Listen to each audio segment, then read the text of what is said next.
Hi friends, మనం ఇప్పుడు శ్రీ పార్వతీ జడల రామలింగేశ్వర స్వామి దేవాలయం దగ్గర ఉన్నాము.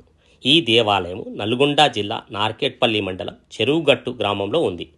పరశురాముడు 108 శివలింగాలను ప్రతిష్ఠించాడని, అతను ప్రతిష్ఠించిన 108 శివలింగాలలో చివరి లింగం శ్రీ జడల రామలింగేశ్వర స్వామిదని స్థల పురాణం. ఇక్కడ శివలింగంపై జడల మాదిరిగా రేఖలు ఉండటం వలన ఈ శివలింగాన్ని పరశురాముడు ప్రతిష్ఠించడం వలన కొండ దిగువన పార్వతీదేవి కొలువై ఉన్న కారణంగా ఈ స్వామిని శ్రీ పార్వతీ జడల రామలింగేశ్వర స్వామిగా పిలుస్తూ ఉంటారు. కొండపై భాగాన 3 గుండ్లుగా పిలువబడే రాతి బండల మధ్యలోని మరొక శివలింగాన్ని కూడా భక్తులు దర్శించుకుంటూ ఉంటారు.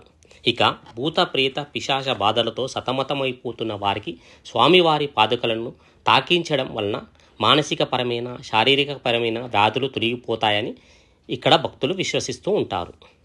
ఈ దేవాలయం శివుడికి అంకితం చేయబడిన ప్రసిద్ధ శ్రీ జడల రామలింగేశ్వర స్వామి ఆలయాన్ని సూచిస్తుంది. ఇది ఆధ్యాత్మిక ప్రాముఖ్యతకు ప్రసిద్ధి చెందింది.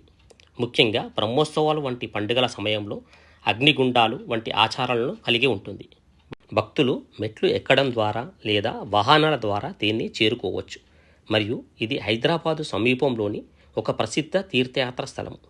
గ్రామానికి తూర్పున ఉన్న చెరువు గట్టున ఈ ఆలయం ఉండటం వలన దీన్ని చెరువు గట్టు అని పిలుస్తారు. ప్రతి సంవత్సరము ఇక్కడ జరిగే బ్రహ్మోత్సవాలు మరియు జాతరలకు భక్తులు పెద్ద సంఖ్యలో వస్తారు. ముఖ్యంగా అమావాస్య రోజులు చాలా రద్దీగా ఉంటుంది.